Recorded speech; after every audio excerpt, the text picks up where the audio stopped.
بسم الله الرحمن الرحيم السلام عليكم ورحمة الله تعالى وبركاته وعنا ونكسر صاحب اليوم ميرو الدنيا كي جوجتا waxaad ku soo dhawaataan barnaamij gaar ah oo ku eegi doono haddii alla ka dhigo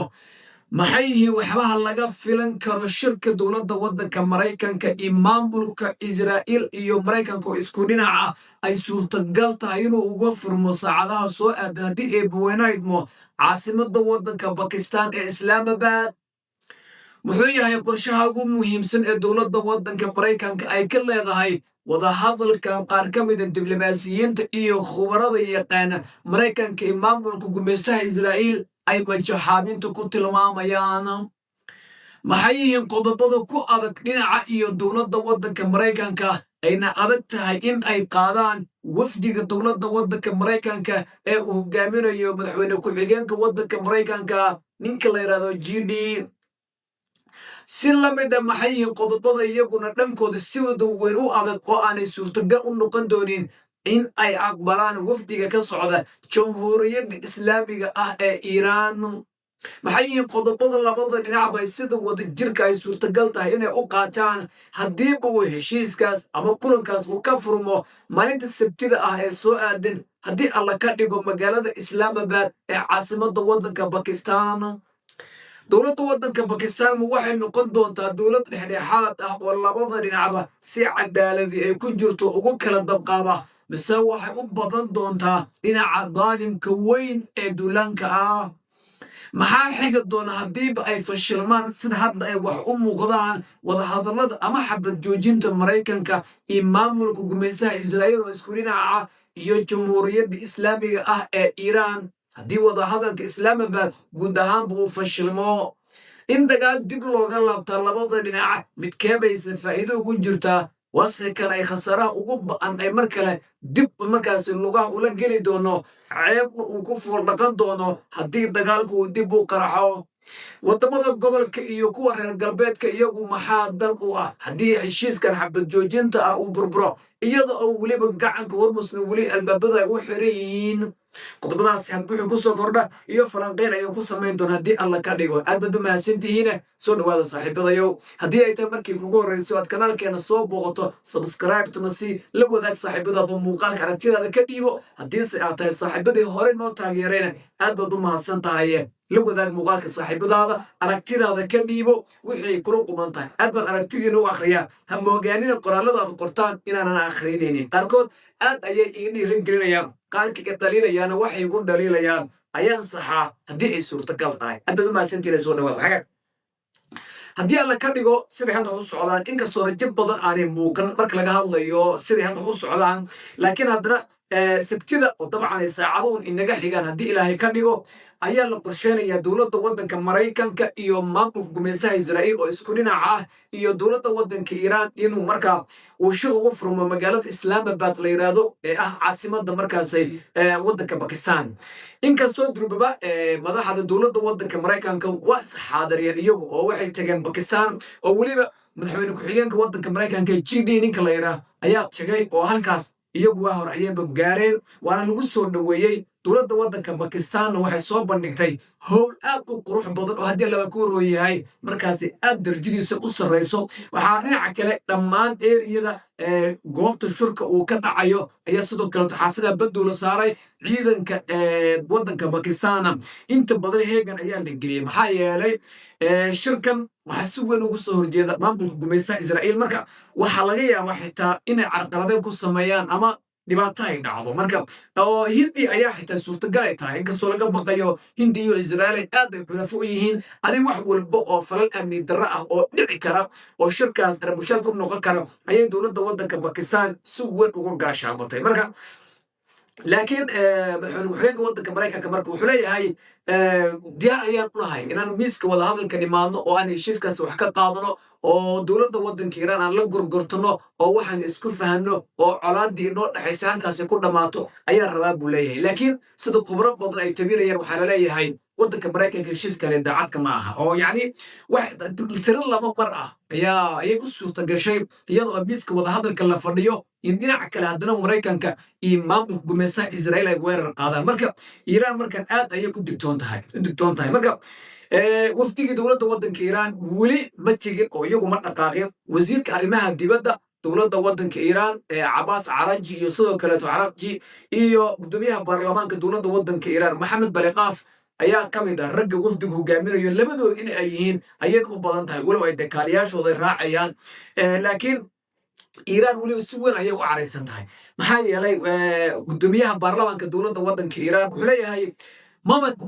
baxaynuu leeyahay ilaa in maraykanka uu fuliyo qodobadii aan ku heshiinay waxaa heshiiska ah ee dowladda waddanka maraykanka inagu inu xabad joojinta ku galnay iyaguna waa ogolaadeen annagana waa ogolaanay wadamadiina dhexdhexaadinayeen raalli bay ka ahaayeen waana ogaayeen maxaa ka mid ahaa kow marka ugu horreysa dhammaan lacagaha dowladda waddanka iiraan ay ka xayirtay dowladda waddanka maraykanka in haddii laba ku roo yahay la fasaxo inta aan shirka la gelinba oo aanba isu hor furiisan in la fasaxo kow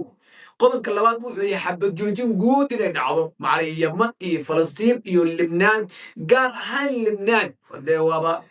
reer yaman iyaguba lama weerar waayaya awood lagu weeraraa la waayay heshiiskaas xabad joojinta ah mar allaala markay uu sidaa ay labada dhinac u ogolaadaan dhammaan xabad joojin buuxda in la galo israa'iil duqayntu ay joojiso xabad joojin buuxda in la galo haddii marka kow lacagta la fasaxo oo sidoo kaleetona xabad joojin guud la galo oo israa'iil duqaymaha iyo xasuuqa ay libnaankoodu joogsado taa beddelkeed iiraan waxay samaynaysaa iiraan hal qodob ayay samaynaysaa iyaduna kow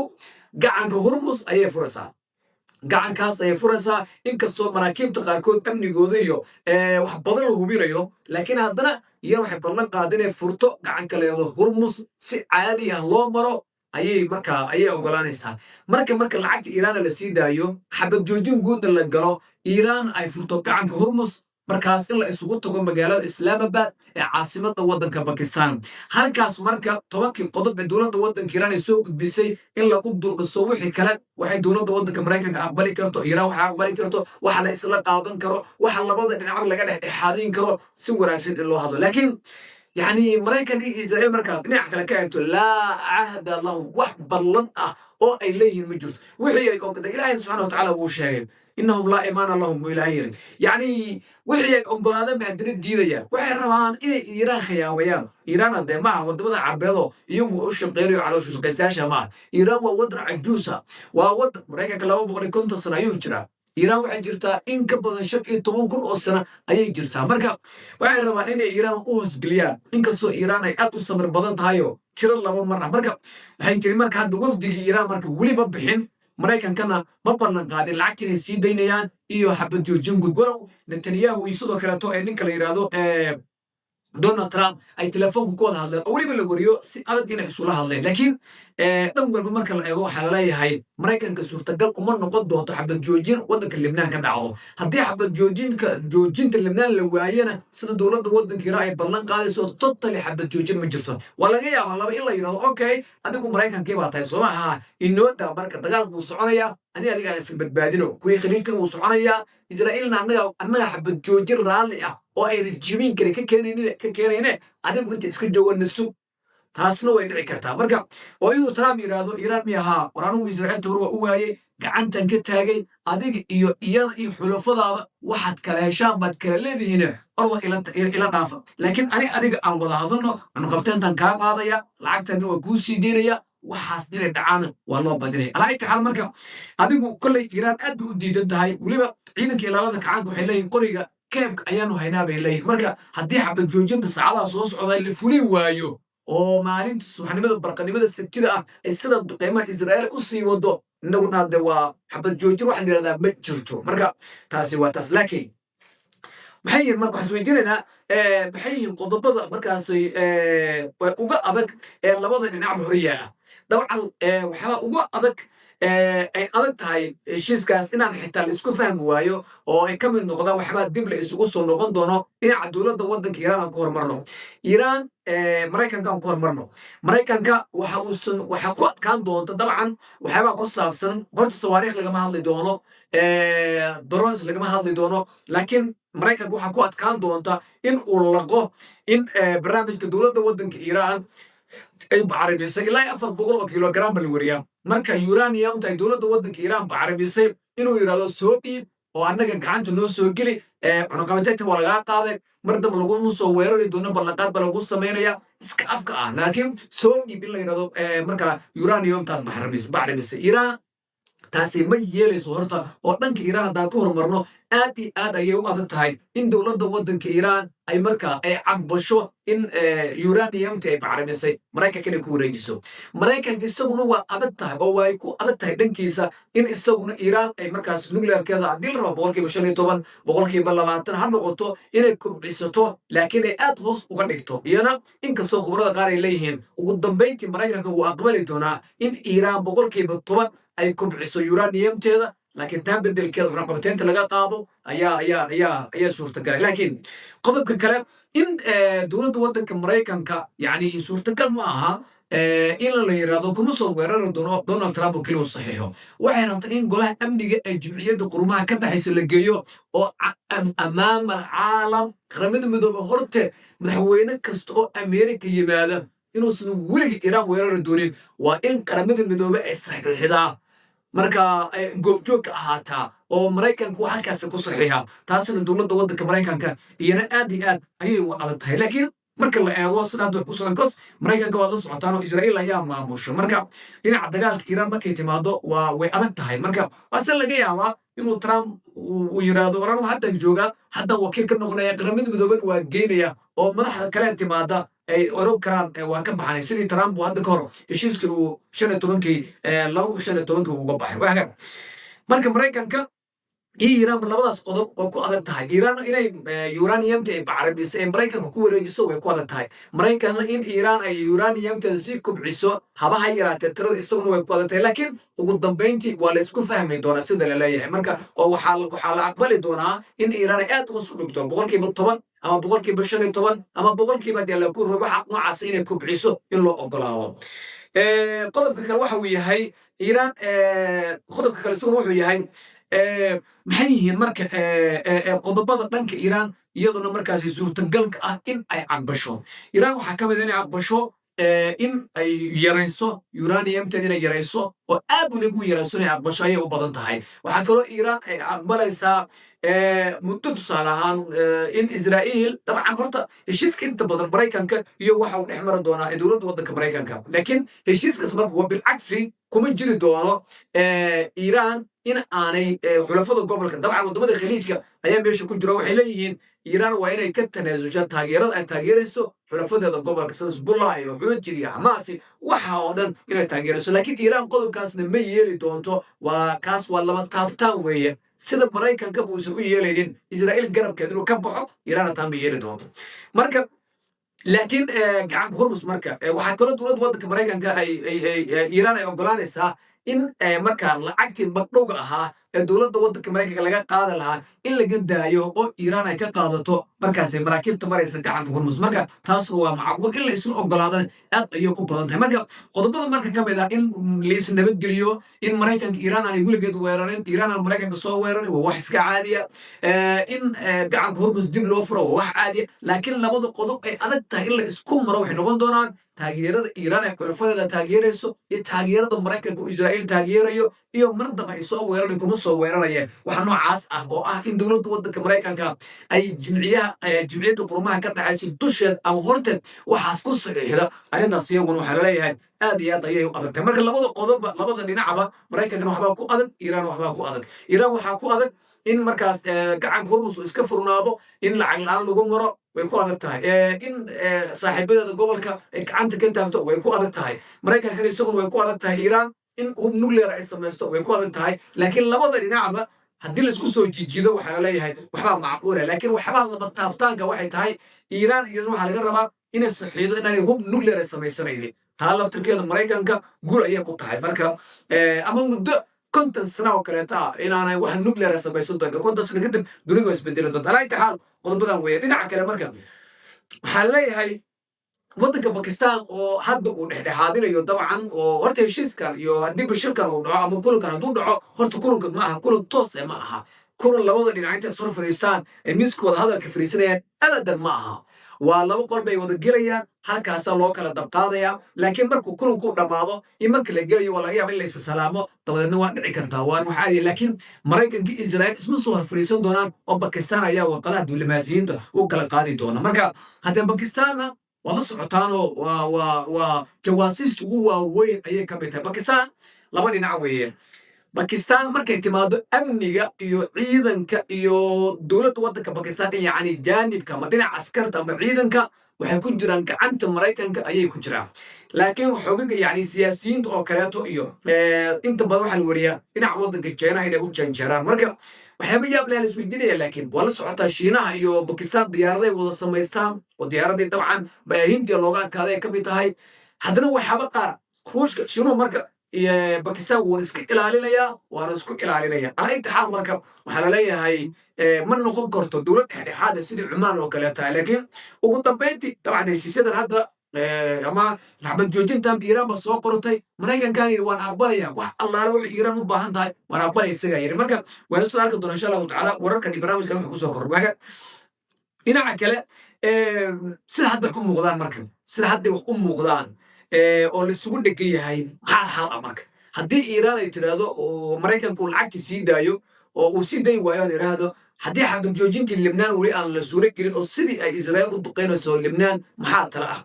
waxaa talaha sida laleeyahay marka ciidanka ilaalada kacaanka waxay wacad ku mareen heshiiskaasi in guud ahaanba iiraan ka bixi doonto wixii ka dambeeya subaxda sabtida 10 ilaa iyo 11 saacadda bariga dhexe marka maraykanka laakiin telefono badan ayaa socda dagaalka dib looga laaban doona sida muuqata laakiin maraykanka isaguna inuu lacagta fasaxo uu yiraahdo okay aniga lacagta igu xiran lacagtan fasaxaya lacagtii waa idin fasaxaya laakiin xabad joojinta xisbullah iyo u dhex israa'iil bal saacado dheeraada isiya adinkana kulankii soo xaadan khiyaamadaas in la sameeyana way dhici kartaa laakiin iiraan waxay leedahay